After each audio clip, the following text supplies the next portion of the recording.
Hello, this is Microphone Media. Please like, subscribe, and share. Thank you.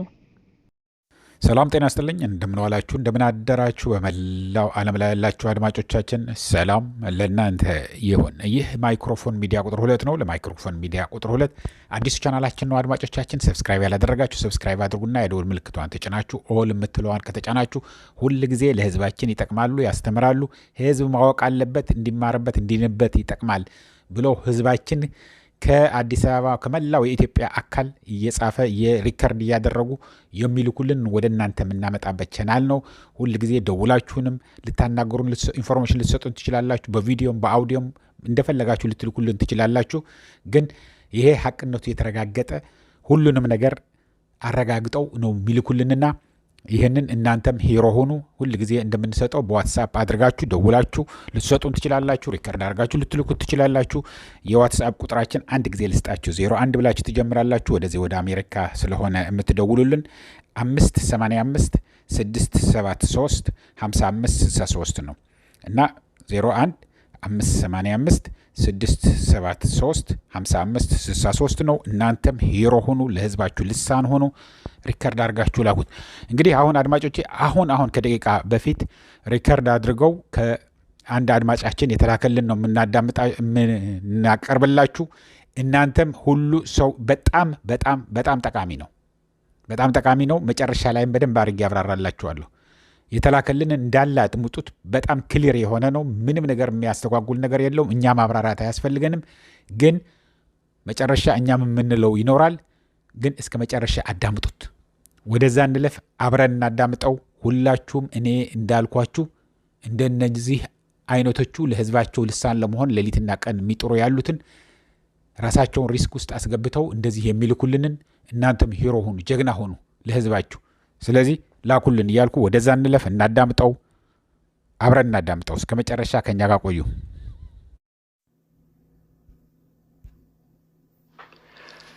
የአዲስ አበባው ህዝባዊ ማዕበል ሲጠበቅ የነበረው ደረሰ መሰለኝ። ዛሬ ወደ አደባባይ ያልወጣ የአዲስ አበባና አካባቢዋ ህዝብ የለም። ጸጉራቸውን ያንጨፈረሩ አጠናና ድንጋይ የያዙ ቁጡ ወጣቶች፣ መቀነታቸውን አጥብቀው የታጠቁ ሴቶች፣ ጥምጣም ያደረጉ ቀሳውስትና ሼኮች፣ ነጋዴዎች፣ ምሁራንና ከአቃቂ፣ ቡራዩ፣ ዱብራ፣ ሆለታ፣ ኮየፈቻ፣ ሰበታ፣ ሰንዳፋ፣ ሱሉልታ፣ ገላን፣ ለገጣፎና ዱከም ገጀራ የያዙ ለመስዋዕትነት የተዘጋጁ የሚመስሉ ቁጡና አስፈሪ ገበሬዎች መንገዱን ሞልተውታል። ወደ አዲስ ከተማ፣ አቃቂ፣ ቃሊቲ፣ አራዳ፣ ቦሌ፣ ጉለሌ፣ ኮልፌ፣ ልደታ፣ ነፋስ ስልክና ወደ የካ ብጓዝም ሁሉም ቀውጢ ሆኗል። ማን መሪ ማን ተመሪ እንደሆነ አይታወቅም። ህዝቡ እየተናበበ መፈክር ያሰማል። በየመንደሩ እየተሯሯጠ የብልጽግና ሹመኞችን እየጎተተ ይሰበስባል። በየክፍለ ከተማው በየወረዳውና ቀበሌው የሚሰማው ከአቀባ ኢዛ ቀባ ጥብጡን እዛ ጋብ ኢዛ ቀባ ቀቢ ቀቢ ሀዞ ሀዞ የሚል ኃይል ቃል ያለው ድምፅ ነው። ለካስ ሁሉም በየቋንቋቸው ያዘው ያዘው እያሉ የአዲስ አበባና ከየክልሉ እያመለጡ አዲስ አበባ የተሰባሰቡትን የአብይ አማሮችን፣ የአብይ ትግሬዎችን፣ ኦሮሞዎችንና ከሌላ ብሔረሰብ የመጡ ጠላቶች የተባሉትን እየለቃቀሙ ነበር። ከቤቱ የቀረ ሰው ያለ አይመስልም። በእያንዳንዱ ሰው ፊት ቁጣ፣ ብስጭትና ወኔ ይታያል። የአዲስ አበባ መንገዶችን ያጣበበው ህዝብ ከአንዱ ቤት ወደ ሌላኛው መስሪያ ቤት እየተሯሯጠ የብልጽግና ከፍተኛ አመራር ናቸው የተባሉትን አንቆ ያወጣ አንድ ቦታ ላይ እየሰበሰባቸው ተመለከትኩ። የአዲስ አበባ ህዝብ የተደበቁትንና ለመደበቅ የሚሞክሩትን የብልጽግና የተለያዩ ኃላፊዎችን እየጠቆመ ሲያስይዝ አይቼ በጣም ተገረምኩኝ። በጣም ያስገረመኝ ሌላው ነገር ደግሞ የአዲስ አበባ ህዝብ ቁጣ ቢኖርበትም በኃይልና በደቦ እርምጃ ሳይወስድ አንዲትም ሱቅ ሳይሰብርና ዘረፋ ሳያካሄድ እንዲህ በጨዋነት ጠላቶች ያላቸውን ሲለቃቅም ማየቴ የመጀመሪያ ስለነበር ለካስ ህግ ሊከበር ነው በሚል ተስፋ ልቤ ተሞላ። ከተለያዩ ክልሎች ህዝብን ሲያሰቃዩና ሲዘርፉ ከርመው አዲስ አበባ የተሰባሰቡት አንዳንድ ቅልብተኞችና ፀሐያቸው እንደጠለቀች የገባቸው የመንግስት ከፍተኛ ኃላፊዎች ወንጀላቸውን ለማቅለል አስበው ይመስል እጃቸውን ለህዝቡ እየሰጡ ጸረ ህዝቦችን በመመንጠር የተሰማራውን የአዲስ አበባና አካባቢው ህዝብን መተባበር ጀምረዋል። አይኖቼ ማመን አልቻሉም።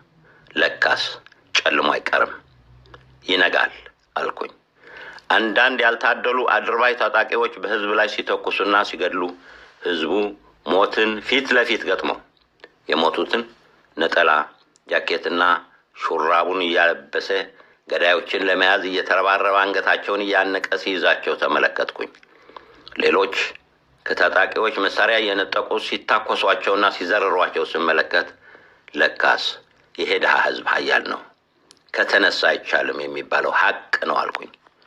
ፈጣሪ አይናቸውን ያበራላቸው ታጣቂዎች ደግሞ ከህዝቡ ጎን ተሰልፈው አይዟችሁ ሲሉና እየታነቁ የተሰበሰቡትን የብልጽግና አመራሮችን ወደ ትልቅ አዳራሽ እየወሰዱ ሲያጎሩና ጥበቃ ሲያደርጉ ስመለከት ልቤ በፍስሐ ተሞላ።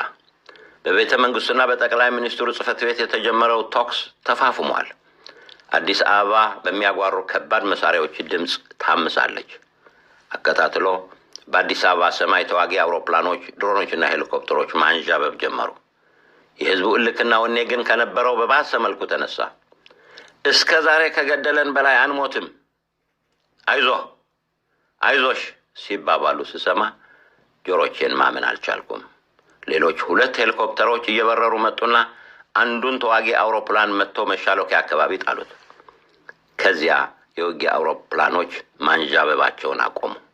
እነዚህ ሄሊኮፕተሮች ከሰማይ ወረቀት በብዛት እየበተኑ አይዟችሁ፣ ትግላችሁን እንዳታቋርጡ፣ እኛም ከጎናችሁ ነን፣ አብይንና ጭፍሮችን ከተደበቁበት ጎትተን በማውጣት እናስረክባችኋለን በሚሉ በራሪ ወረቀቶች በተኑ።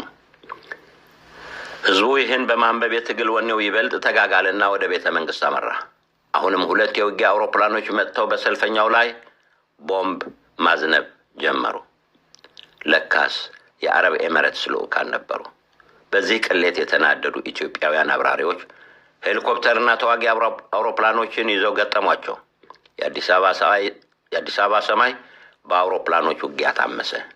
በዚህ ግርግር አብይ አህመድን ከቤተ መንግስት አስወጥቶ ለማስመለጥ አስቦ ቤተ መንግስት ውስጥ ለማረፍ የሞከረ ሄሊኮፕተር በጀግኖች የህዝብ ልጆች ተመቶ በእሳት ተያያዘና ከሸራተን ሆቴል በስተጀርባ ወደቀ። ከዚያ በኋላ ብዙ ሰዓታት ሳይቆይ ሰማዩ ጸጥ ረጭ አለ። ሰልፈኛውን የሚያቆም ኃይል ግን አልተገኘም። የኢትዮጵያ ሬዲዮና ቴሌቪዥን በቁጥጥር ስር ገቡ የሚል ዜናም ተጋባ።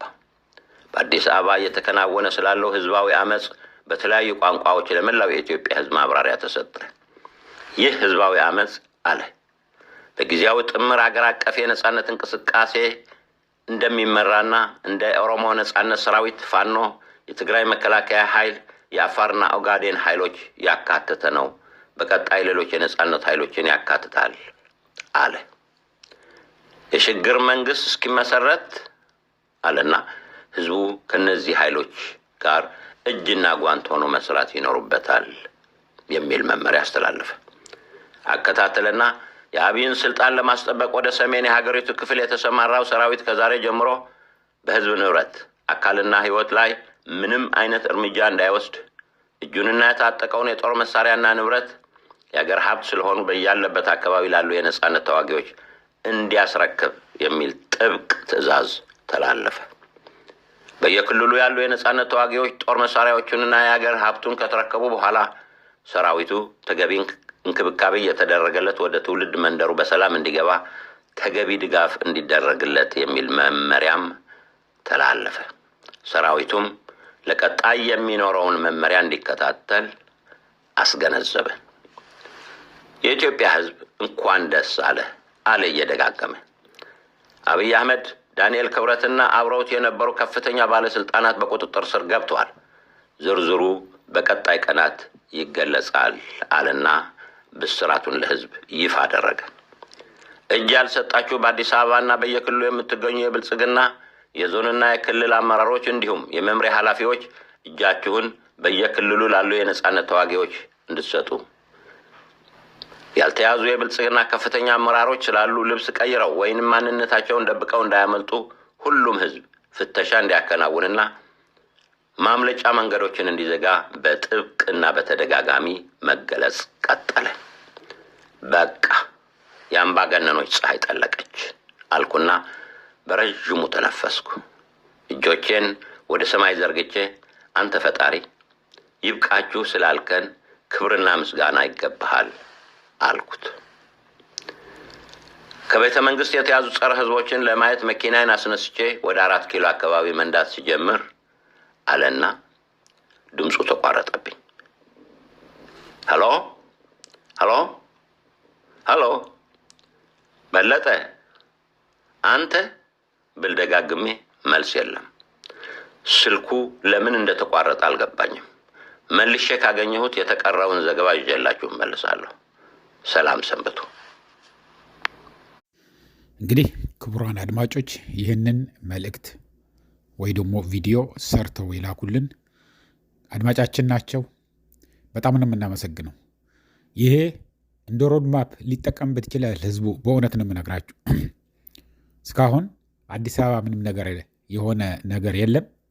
ግን ህዝቡ ይሄ እኚህ ሰውዬ ጊዜያቸውን ወስደው ጽፈው ሪከርድ አድርገው ወደኛ የላኩትን ህዝቡ እንደ ሮድማፕ ተጠቅሞት እንዳለ ስቴፕ ባይ ስቴፕ ቢከተለው ይሄንን አማራውም፣ ትግሬውም፣ ኦሮሞውም፣ ወላይታውም፣ ሽናሻውም፣ ቅማንቱም ሁሉም ብሔር ብሔረሰብ 86ቱንም ብሔረሰብ አዲስ አበባ ውስጥ ይብዛ ይነስ በቁጥር እንጂ ይለያይ እንጂ አዲስ አበባ የሌለ ይኖራል ብዬ አልገምትም።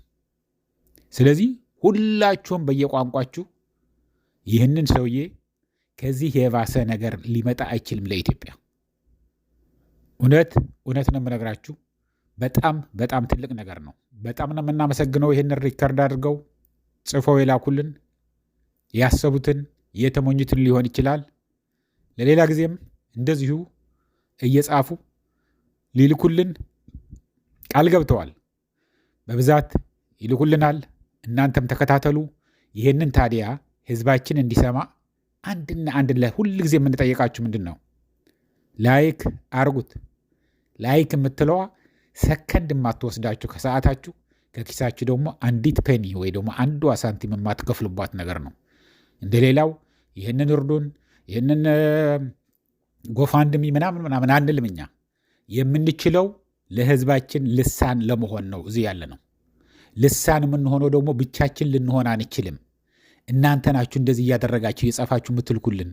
እናንተ ናችሁ ያለው ችግር አዲስ አበባ ውስጥ ከፍተኛ ችግር፣ የነዳጅ ችግር ያለውን ሪከርድ አድርጋችሁ ደውላችሁ የምትነግሩን። ሪስክ ገብታችሁ በየመስሪያ ቤቱ አሁን በየኮንስትራክሽኑ በየማዕድን አውጪዎቹ በናፍጣ እጥረት የሚበለጽጉ ሰዎች ይኖራሉ ብያችኋለሁ። የሚበለጽጉት እነዚህ ኮንስትራክሽን ላይ ያሉ ገልባጭ የሚነዱት ትልልቅ መኪና የሚነዱት ነዳጁ ከሌለ መስራት ስለማይችሉ ለቤንዚን ማደያዎች በሌሊት ተቀጣጥረው በመቶ ሺዎች የሚቆጠር ገንዘብ ከፍለው ጭነው ነው የሚሄዱት ያሉት። ይሄ ትክክለኛ ሀቅ እዛው የሚሰሩ ናቸው ይላኩልን፣ ለማጋነን አይደለም። ይሄ ሁሉ ሲደረግ ታዲያ ማን ነው የሚከፍለው? መጨረሻ መሰላችሁ? ጉቦም ተሰጠ፣ ትክክለኛ ደሞዝም የሚሰጠውም ትክክለኛ ዋጋ የሚከፈለውም ሁሉም ይደመርና ለኮንሱመሩ ለእናንተ ለተጠቃሚዎቹ ድሃዎቹ። ምክንያቱም በነዳጅ ተደርጎ ነው ከያለበት ወደ አዲስ አበባ የሚሄደው ወደ ትልልቅ ከተሞች የሚሄደው ምግቡ ተጭኖ የሚመጣው። ስለዚህ ይህንን ነገር ማን ነው መጨረሻ ላይ የሚከፍለው? እናንተ ናችሁ። እያንዳንዳችሁ ሰዎች ናቸው የምትከፍሉት። ባለመኪናው አይደለም የሚከፍለው፣ ባለማደያው አይደለም የሚከፍለው፣ የሚያመርተው አይደለም የሚከፍለው። ዞሮ ዞሮ የምትከፍሉት ተጠቃሚው ነው፣ የሚበላው ነው የሚከፍለው። ለዚህም ነው ኑሮ መሯቸው ያለው። ግማሹ ምንም ነገር ሳይበላ እየዋለ እያደረ ነው። አስተማሪው በየትምህርት ቤቱ ተመልሶ የቤት ክራይ መክፋል ስላቃተው በየትምህርት ቤቱ ዴስክ ላይ ተኝቶ እያደረ ነው የሚያስተምር ያለው።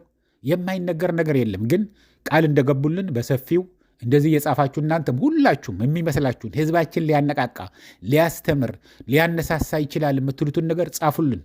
እኛም ጽፋችሁ ሪከርድ አድርጋችሁ ስትልኩልን ሙዚቃ እንዳይኖረው፣ ሙዚቃ ካለው እኛ አፕሎድ አናደርግም። የሆነ ባክግራውንድ ነገር አታርጉበት። ልክ እንደሳቸው አሁን እንደላኩት ንጹህ በሆነ በራሳችሁ ድምፅ ሪከርድ አድርጋችሁ ላኩት። ከዛ በኋላ እኛ ደግሞ እንለጥፈዋለን። ድምፁን ትንሽ ቀይረው ካላችሁንም እንቀይረዋለን ከፈለጋችሁ። ግን እንደዚህ ሆኖ ከተላከም ማንም አይታወቅም። ባህር ነው። አዲስ አበባ ውስጥ ያለውን እያንዳንዱ ሰው ትልቅ ባህር ውስጥ ያለች አንድ ጠጠር ማለት ነው። ማንም አያውቃችሁም። አይዟቸው፣ አትፍሩ። ፈሪ አድርጓቸዋል። ፈሪ አድርጓቸዋል። አስቀውኛል። አንዱ ሰውዬ ከአዲስ አበባ የላኩልኝን የምታስታውሱ ይሆናል ብዬ አምናለሁኝ። ለምንድን ነው የአዲስ አበባ ህዝብ ፈሪ የሆነው? በጣም እኮ ጠንካራ ነበር። በምርጫ 97 እኮ ብዙ ነገር ሲያደርግ አይተናል። በደርግ ጊዜ እኮ ከጥይት ጋር ሲጋፈጥ አይተናል። ያ ሁሉ ወጣት ሲረግፍ እኮ አይተናል። በኃይለ ሥላሴ ጊዜ እኮ ብዙ ነገር ሲታገል ነበረ። ተማሪው ሌሊትና ቀን ሲታገል ነበር። ለምንድን ነው ስንላቸው አሁን የሆነ ዳቦ አለ አሉ። ሸገር ነው ምንድን ነው ያሉኝ። ዳቦ ስሙ ረስቸው ከሆነ ጻፉልኝ። እሱ ላይ አብኩተው ነው የሰጡን ፈሪዎች እንድንሆን ብለው ቀልደውብኛል። ግን ዋናው ወደ ቁም ነገሩ እንመለስና አድማጮቼ ላይክ ሼር አድርጉት። ለአሁኑ እዚህ ይበቃኛል። እኔም እስከሚቀጥለው ጊዜ እንግዲህ ሰላም፣ ደህና ዋሉ፣ ደህና ደሩ። ቻው